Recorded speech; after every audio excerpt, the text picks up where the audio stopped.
بسم اللہ الرحمن الرحیم۔ السلام علیکم ورحمۃ اللہ وبرکاتہ۔ سلسلہ چہل حدیث میں خوش آمدید۔ جیسا کہ ہم نے وعدہ کیا تھا کہ 29 مئی سے انشاءاللہ ہم روزانہ ایک حدیث مبارکہ کو اپلوڈ کریں گے اور ہم کوشش کریں گے اس کو زبانی یاد کرنے کی۔ آج کی پہلی حدیث ہے انما الاعمال بالنیات۔ اس کو دہرا لیں، انما الاعمال بالنیات، انما الاعمال بالنیات۔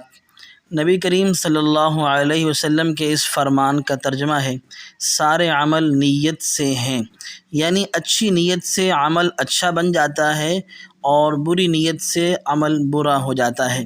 تو ہمیں اپنے اعمال میں نیت اچھی کرنی چاہیے، اللہ تعالیٰ کی رضامندی کی نیت ہونی چاہیے، اور بالخصوص آج ہم جو کام شروع کر رہے ہیں اس سے ہماری نیت اللہ تعالیٰ کو راضی کرنے کی اور فضیلت کو حاصل کرنے کی ہو، اور تاکہ ہم اس دین پر عمل کریں جو ہم سیکھیں۔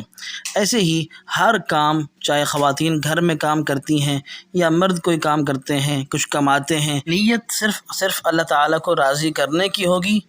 گھر میں کام کریں، باہر جو ہے مرد کام کریں، تو جو بھی انسان کی ضروریات کے کام ہیں ان میں بھی انسان اگر اچھی نیت کرے تو اس کے لیے اجر و ثواب کا باعث بنے گی۔ آخر میں ایک بار پھر حدیث کو دہراتے ہیں، انما الاعمال بالنیات، سارے عمل نیت سے ہیں۔